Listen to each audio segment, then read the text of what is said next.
욥기 23장 10절 말씀입니다. 그러나 내가 가는 길을 그가 아시나니 그가 나를 단련하신 후에는 내가 순금같이 되어 나오리라. 아멘. 여러분들, 우리 빛 좋은 게살구라는 속담을 다 들어보셨을 것입니다. 뜻이 무엇입니까? 이 살구라는 과일 앞에 헛되다 또 쓸데없다라는 의미의 접사 이 게를 붙여서 겉은 먹음직스러운 빛을 띠고 있으나 실상은 맛이 없는 과일이라는 그 뜻을 가지고 있는 속담입니다. 즉, 겉은 번지르르하고 좋아 보이지만 실상 막상 그 속은 형편이 없고 실속이 없다. 바로 그런 상황에서 우리는 이 속담을 사용합니다. 제가 전역 후 필리핀에 이 아는 선교사님 밑에 잠시 가 있었을 때의 일입니다. 저는 당시 필리핀 한 학교에 입학하여서 1년 정도 필리핀 현지 학생들과 함께 학업을 진행했습니다. 그러다가 보니 그 학교에서 소풍 같은 것을 가더라고요. 그래서 따라갔더니 그 필리핀 사람들이 수영을 되게 좋아하더라고요. 그 수영장이 딱 넓은 수영장이 있었습니다. 제가 지금은 이렇게 많이 후덕해져가지고 믿으실지는 모르겠지만 당시 그 필리핀 학우들에게 저 보통 인기 있는 사람 아니었습니다. 아이돌이었습니다. 수업을 마치면 학생들이 스케치북을 들고 서 있습니다. 제가 나오면 사인 받으려고. 진짜입니다. 예. 그 친구들이 볼 때 키 크지, 그 사람들에 비해서 키 크지, 피부 하얗지, 또 전역 후라서 몸도 이 옷 입으면 이쁜 그런 패션 근육이 있지 않습니까? 몸도 좋았지. 또 제가 하필 또 수영을 또 오래 하다가 갔네. 그러니까 이 수영에도 자신이 있었습니다. 수영장 준비되었고 관중이 준비되었고 내가 준비되었는데 뭐가 부족하겠습니까? 이제 뛰어드는 것이죠. 이제 보여줘야 되겠다. 이 친구들에게 완전히 오늘 나를 어필해야 되겠다. 내 매력을 오늘 폭발시켜야 되겠다 해가지고 먼저 물에 뛰어 들어가가지고 다 들었나? 한번 뜨자! 이래가지고 수영에 자신 있는 애들 다 뛰어오라 해가지고 같이 수영 경기를 했습니다. 그런데 당일 모든 것이 완벽했지만 저에게 단 한 가지 없었던 것이 바로 수경입니다. 그 친구들은 늘 수경 없이 수영을 하던 친구들이라 문제가 없었지만 저는 늘 수영장에서 수경을 끼고 수영하던 것이 익숙했던 사람이었죠. 하지만 괜찮겠지, 얘네들이랑 하는데 수경 하나 없다 해가지고 경기에 지장이 있겠나. 그래서 준비 땅 하고 이제 물속에 탁 들어가서 진짜 온 힘을 다해서 헤엄쳤습니다. 진짜 열심히 가는데 이 물살이 다 느껴져요. 눈을 감고 하니까 물살이 다 느껴지는 겁니다. 그래서 내가 지금 진짜 빠른갑다 이러면서 이렇게 가다가 한참을 가다가 생각을 했죠. 이게 수영장이 이렇게 긴 게 아닌데 왜 이래 가지? 이러다가 좀 이상해서 고개를 탁 들었는데 다 저기가 있고 저 혼자 옆으로 가고 있었던 겁니다. 그때 이제 애들이 저 바보다. 겉은 멀쩡하게 생겼는데 왜 저래 가지? 이러면서 애들이 그때부터 저를 이제 바보라고 부르기 시작했습니다. 겉은 피지컬로만 봤을 때는 이건 누가 봐도 1등은 따놓은 당상이다라고 할지 모르겠지만 결과는 그들 가운데 꼴등이었던 것입니다. 이처럼 내가 아무리 열심히 수영 경기를 한다 하더라도, 그리고 그 수영의 속도가 매우 빠르다가 하더라도 결국은 그 선수가 목적지로 가지 않는다면 아무짝에도 소용이 없는 것입니다. 그 모든 수고가 헛되게 되는 것입니다. 그렇다면 여러분, 이런 생각을 해본 적 있으십니까? 만약 내가 하루하루 열심히 신앙생활을 하고 열심히 교회 봉사를 하고 열심히 교회에서 나에게 주는 모든 사명들을 진짜 열심히 감당을 했는데 평생을 그렇게 열심히 최선을 다하고 천국에 가서 하나님 앞에 당당하게 섰는데 하나님께서 나는 모른다 라고 하신다면 우리의 평생이 어떨까요? 우리의 마음이 어떨까요? 평생을 최선의 신앙 고백으로 드렸는 줄 알았는데 이 고백들이 빛 좋은 게살구와 같이 겉만 번지르르한 빛 좋은 이 개 고백이 되면 우리의 마음이 어떨까요? 나는 이것이 맞다고 생각하고 내 기준에서는 분명히 하나님께서 기뻐 받으실 것이라는 생각으로 전심으로 거기에 올인하여 내 평생을 드렸는데 정작 받으시는 하나님께서 원하시지 않는 것이었다면 우리의 평생이 얼마나 허무할까요? 그래서 저는 오늘 이 밤, 올해의 이 마지막 달에 내년을 준비하는 바로 이 시점에 우리가 이 욥기 말씀을 통하여 함께 나누기를 소망합니다. 오늘 이 말씀을 통하여 우리가 하고 있는 이 모든 신앙 고백들을 돌아보기를 소망합니다. 우리의 고백을 돌아보고 또 점검하여 우리의 고백들이 하나도 땅에 떨어지지 않고 또 헛된 고백이 되지 않도록 온전히 하나님께 올려드려지는 그 진심의 고백이 되기를 주님의 이름으로 소망합니다. 오늘 본문은 성도라면 누구나 알고 있는 아주 유명한 본문입니다. 이유 없는 고난으로부터 그 상황에서조차 하나님을 원망하지 않고 하나님께 의로운 모습으로 나갔던 바로 의인 욥에 대한 이야기죠. 그 중에서도 오늘 본문은 유독 유명합니다. 왜냐하면 이 고백으로 찬양도 있기 때문이죠. 나의 길 오직 그가 아시나니 나를 단련하신 후에 내가 정금같이 나오리다. 그러나 내가 가는 길을 그가 아시나니 그가 나를 단련하신 후에는 내가 순금같이 되어 나오리라. 이 욥의 고백 우리가 너무나도 잘 알고 있지 않습니까? 우리는 이 욥의 고백을 굉장히 의미 있게 받아들입니다. 그래, 비록 지금 나 어렵고 힘들지만 내가 도대체 이 어려움에 왜 처한지 모르겠지만 이 모든 건 나를 정금과 같이 쓰시려고 하나님이 나를 단련하고 있는 거야. 욥도 지금보다 더 정금과 같이 들어 쓰시기 위해서 이런 단련을 하고 있으실 거야 라고 우리는 이해하기 쉽지만 우리는 이 본문을 이 번역 그대로 이해해서는 안 됩니다. 왜냐하면 이 문장에는, 이 번역에는 세 가지 고려해야 할 사항이 숨어 있기 때문입니다. 이 세 가지 사항을 고려하고 이 본문을 다시 해석해 본다면 우리가 쉽게 이해하던 것과는 전혀 다른 해석이 되기 때문입니다. 우리가 오늘 이 본문에서 고려해야 할 첫 번째 사항은 오늘 본문이 어디에 위치해 있냐라는 것입니다. 오늘 본문은 누가 누구에게 하는 말일까요? 욥이 하나님께 하는 말일까요?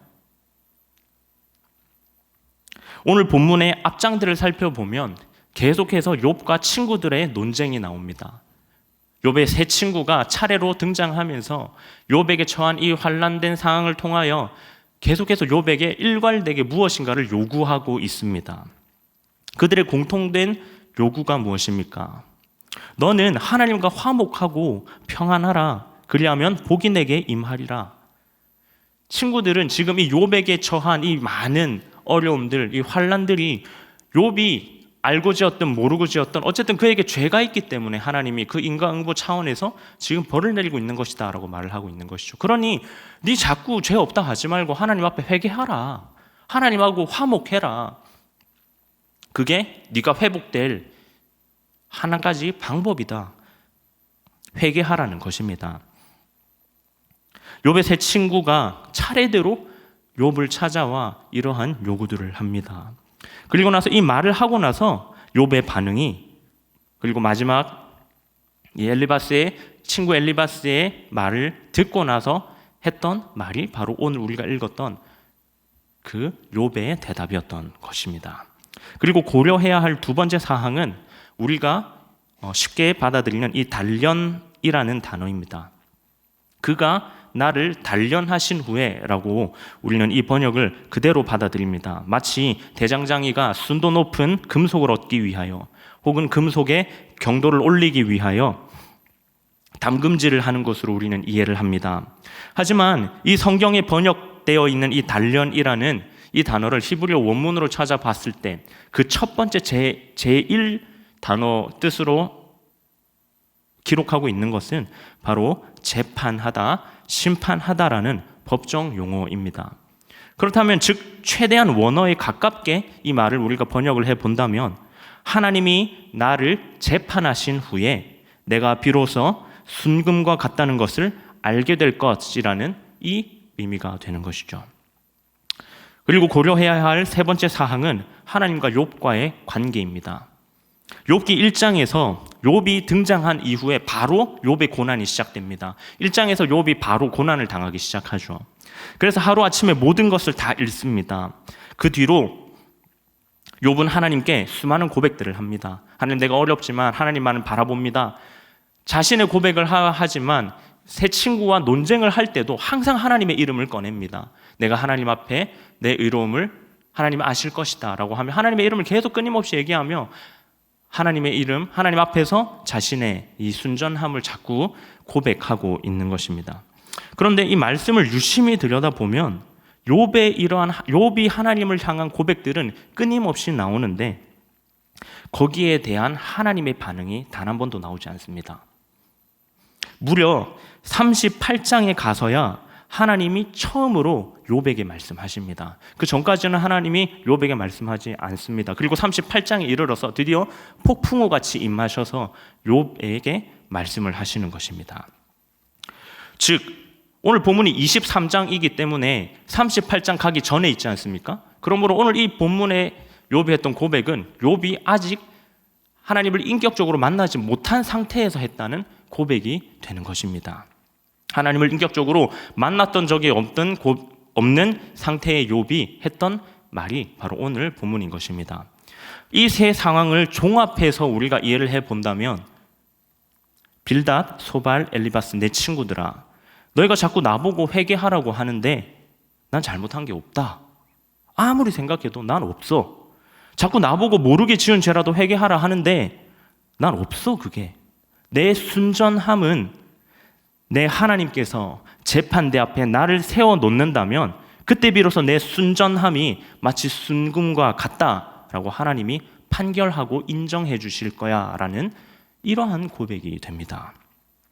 즉 이 본문은 욥의 신앙 고백의 정점, 욥이 최고의 신앙 고백을 하고 있구나라는 것을 보여주는 것이 아니라 자기 의에 갇힌 욥의 교만의 정점을 보여주고 있는 표현입니다. 물론 욥이 의로운 자가 아니라는 것은 아닙니다. 하지만 욥은 지금 자기 의에 빠져 있는 것입니다. 겸손의 모습으로 하나님 앞에서 자기의 의로움을 나타내는 것이 아니라 자기 스스로를 의로운 자라 여기면서 자기 의를 드러내고 있는 것입니다. 그러니 하나님도 아실걸? 내가 의롭다는 걸?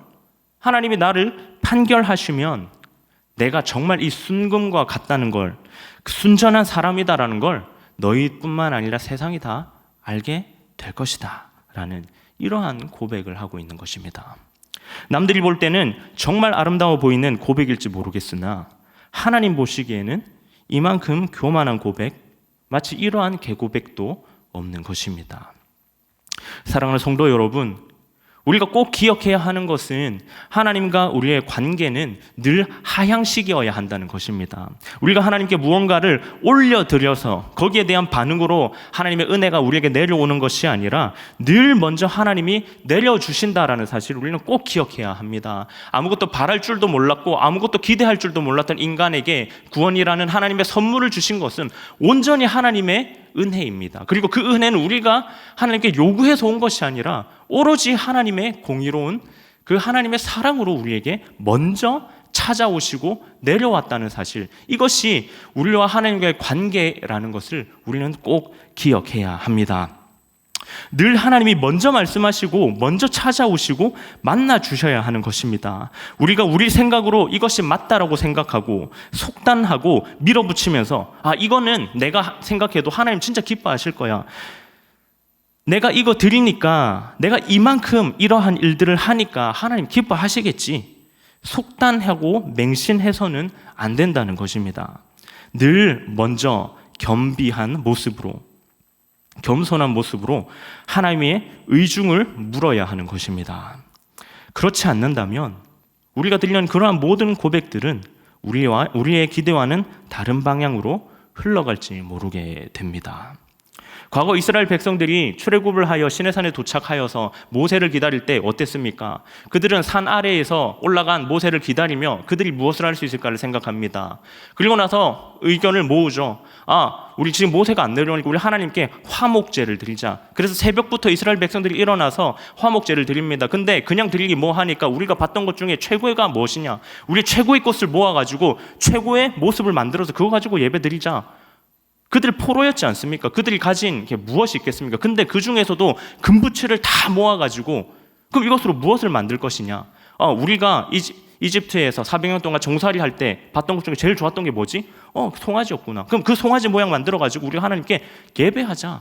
그래서 금으로 송아리를 만들어서 그 시내산 밑에서 예배드렸지 않습니까? 화목제를 드렸습니다. 그런데 하나님이 그 모습을 보고 뭐라 하십니까? 저들이 지금 우상 숭배를 한다. 내가 저들이 비록 방법이 틀렸지만 저들의 마음을 내가 아니까 저들의 마음만 받고 모세야 네가 내려가서 뭐라 해라. 이게 아니라 저들을 다 죽이고 내가 너로 다시 민족을 시작하겠다. 이렇게 말씀하시지 않습니까? 그들이 그러한 노력을 해도 그 모든 노력들이 한순간에 헛고생이 되는 것입니다. 사사시대 입다 사사만 봐도 어떻습니까? 하나님께 최고의 고백 예배를 드리겠다 하시고 자기가 전쟁을 마치고 돌아올 때에 자기를 가장 먼저 반기로 나오는 사람을 하나님께 인신제사 드린다 하지 않았습니까? 근데 가장 먼저 나왔던 사람이 누구입니까? 자기 딸이었지 않습니까? 입다 자기가 생각할 때는 그것이 하나님께 드리는 최고의 고백이라 생각했지만 하나님 보시기에 그것은 우상 숭배와 같았다라는 것이죠. 하나님은 이 모든 것을 기쁘게 받으시지 않습니다. 하나님이 원하시는 방식으로 하나님 우리에게 가르쳐 주신 방식대로 드려야 하나님이 기뻐 받으시는 산 제사, 하나님이 기뻐 받으시는 진짜 고백이 된다는 것입니다. 이 모든 고백들, 자신들이 가진 좋은 것으로 하나님께 올려드리려 했던 이스라엘 백성들의 고백들이었지만 하나님은 이들의 마음을 받지 않으시고 우상 숭배라 칭하십니다. 그렇기에 우리는 항상 겸비하게, 겸손하게 우리가 드리는 이 고백이 과연 진짜 하나님이 기뻐 받으시는 고백인지 하나님께 의중을 물어야 하는 것입니다. 그렇다면 우리의 이 고백이 개고백이 아닌 진짜 하나님께서 기뻐 받으시는 진정한 고백으로 하나님께 올려지기 위해서 우리는 어떻게 해야 할까요? 이 해결책은 38절에서 하나님을 만나 하나님의 음성을 듣고 난 후에 욥의 고백이 우리에게 잘 알려주고 있습니다. 욥기 42장 5절에 보면 욥이 이러한 고백을 합니다. 제가 읽어드리겠습니다. 내가 주께 대하여 귀로 듣기만 하였사오나 이제는 눈으로 주를 배움나이다. 하나님, 저는 지금까지 머리로 주를 알고 귀로만 주를 들었습니다. 그리하여 내가 들은 게 다인 줄 알고 감히 하나님 앞에서 내 입을 함부로 열며 내 의를 드러내기에 급급했습니다. 하지만 이제는 내가 들은 하나님만 아니라 내 눈을 들어 하나님을 바라보겠습니다. 하나님이 무엇을 원하시는지, 하나님이 무엇을 말씀하시는지 내가 내 눈을 들어 하나님을 눈으로 바라보겠나이다.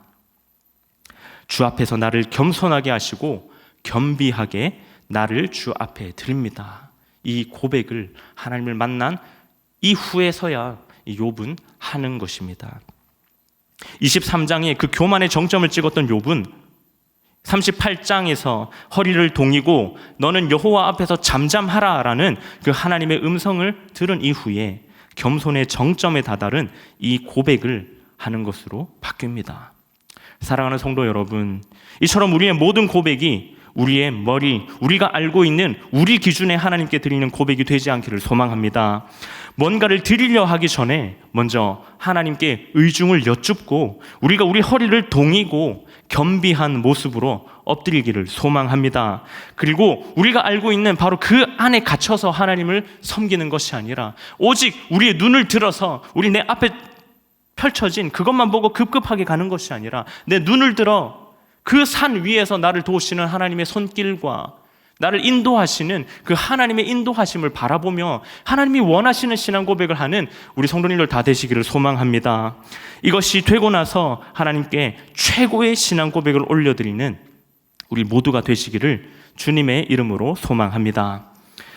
말씀을 정리하겠습니다. 우리 올 한 해에 정말 많은 행사들을 했지 않습니까?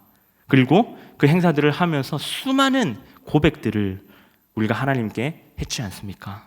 올 한 해의 수많은 우리의 고백들을 돌아보기를 소망합니다. 그리고 그 고백들의 저변에, 그 고백의 밑바탕에 무엇이 깔려 있었는지 하나하나 점검해 보기를 소망합니다. 그리고 그 고백의 결과들이 결국은 무엇을 드러냈는지 우리가 역시 하나하나 점검하기를 소망합니다. 그 행사와 그 고백을 통하여서 내 의가 드러났고 내 이름이 드러났고 우리 교회 이름이 드러났다면 과연 그 고백 하나님이 정말 기뻐하시는 고백일까요? 하지만 우리가 드렸던 모든 행사들과 그리고 모든 신앙 고백들을 통하여 오직 여호와 하나님의 이름만 드러났다면 이것만큼 우리 교회의 영광스러운, 이것만큼 우리 삶에 있어서 영광스러운 신앙 고백이 어디에 있을까요? 무엇을 하든지 하나님의 영광을 위해서 하라 하는 그 하나님의 말씀을 우리가 먼저 경청하기를 소원합니다. 겸비한 모습으로 올 한 해를 정리하고 내년을 준비하시는 하나님의 성도님들 다 되시기를 소망합니다. 그리하여 23년 뿐만 아니라 그 이후에 모든 우리의 삶이 하나님께 쓸모없는 고백을 드리는 것이 아닌 하나님 정말 기쁘시게 받으시는 최고의 신앙 고백이 되시기를 소망합니다. 그리하여 그리스도의 향기를 퍼뜨리며 우리가 주체하지 못하여 하나님의 향기를 퍼뜨리며 하나님을 모르는 자들을 하나님 앞으로 인도하며 우리의 다음 세대에게는 또 그리스도인들의 향기를 또 품으며 그 다음 세대에게 우리의 신앙을 전수하는 그런 모든 주님의 성도들, 우리 모든 민족교회 모든 성도님들 다 되시기를 주님의 이름으로 축복합니다. 아멘.